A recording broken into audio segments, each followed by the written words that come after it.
let's bring on our first speaker, and she is Jan Adams, founder and CEO of JMA Solutions. And Jan recently acquired ownership of Ideal Electrical Supply Corporation, where she is the president and CEO. She is a former Chief Master Sergeant in the United States Air Force. And Jan has an understanding, a great understanding and appreciation for what it takes to commit to a path of service and progress.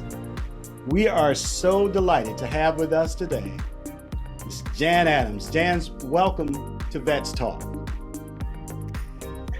Greetings, everybody, and Happy New Year.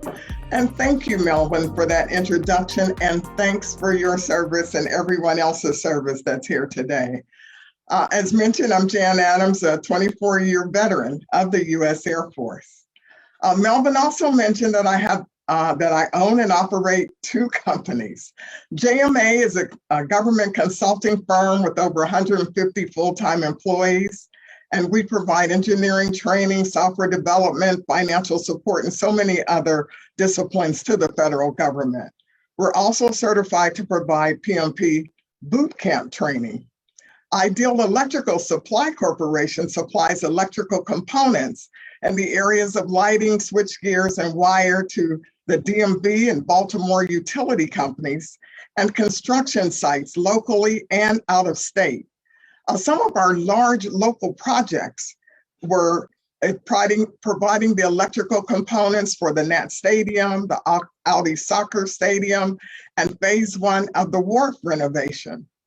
But before I begin, I want to thank Rod Miner and the BRTV Consulting and Veterans in Transition team for gathering us here for this momentous occasion. You have made tremendous strides to bring light to the veteran community through your advocacy, outreach efforts, and programs held on WHUT-TV. Thank you, Rod, for providing us with a platform to share our stories. So today we're here to honor and recognize a profound trailblazer who is in our community, Dr. Martin Luther King Jr. Dr. King was, of course, we all know, a distinguished leader, civil rights activist, and philanthropist. He was and is still known for his efforts in the community and serves as the true definition of determination, hard work, and perseverance. But much like Dr. King, I'm a dreamer, and I like to say that I also dream big. The lessons he taught and the principles he embraced are applicable in many areas of my life, including business. As a minority veteran and woman in business, confidence has always been a key to my success. Throughout my career, it was important that I not only harbor success for myself, but use it as a platform to inspire my family, other women, and others to give back to my community. Before I became the businesswoman, philanthropist, and mentor that I am today, I was a small town girl from Youngstown, Ohio. And at the age of 18, I married my high school sweetheart. By the age of 22, I was divorced with 2 young children. So I moved to the projects and got on welfare. So once the children attended school full-time, I went to work full-time. Then I decided I really wanted to get out of that town. So at the age of 27, I decided to enlist in the United States Air Force. My children traveled with me until they graduated from high school in Germany. And after retiring with 24 years in 2000, I moved to DC where I worked as a contractor. And then 5 years later, I founded my own contracting firm, JMA Solutions, with nothing but the confidence and will to succeed. In the words of Dr. King, faith is taking the first step, even when you don't see the whole staircase. Sometimes that is all you need, and that was all that I needed. Another ideology that I admire from Dr. King was his commitment to service.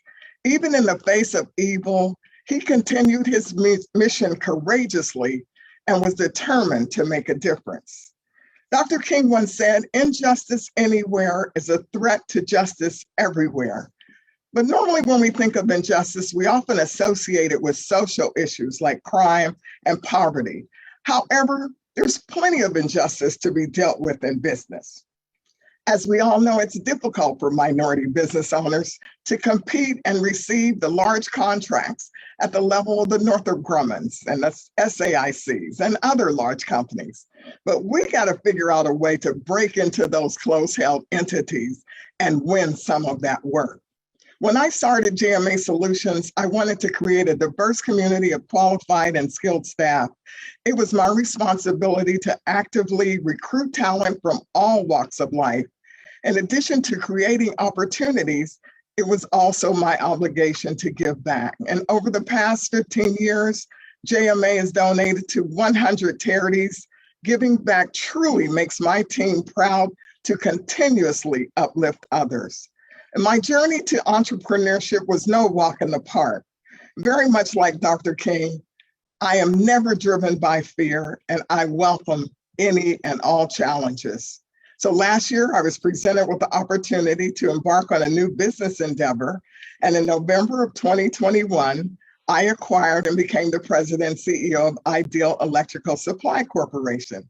Although JMA and Ideal Electrical Supply are businesses with distinctly different business models, I've always been confident in my ability to lead a team to success. The life lessons that I learned from my toughest experiences faced have allowed me to stand here and share my story with you all. No one would have thought that a young girl from Youngstown, Ohio would be the CEO of two successful Black-owned firms in the United States. So to my fellow entrepreneurs and future business leaders, take charge, take ownership, and be confident in your ability to lead and succeed. As the godfather of soul, James Brown, once said, "I don't want nobody to give me nothing. Open the door and I'll get it myself." So as we take time to pause and reflect on the life and achievements of Dr. King, let us remember his teachings, his impact, and his legacy, and always believe that you can achieve the impossible when things don't seem possible. And once you achieve success, ask yourself, what are you doing for others? Be the inspiration you would like to see in this world. Thank you so much for allowing me to share my insight and story, and I look forward to hearing from the other panelists.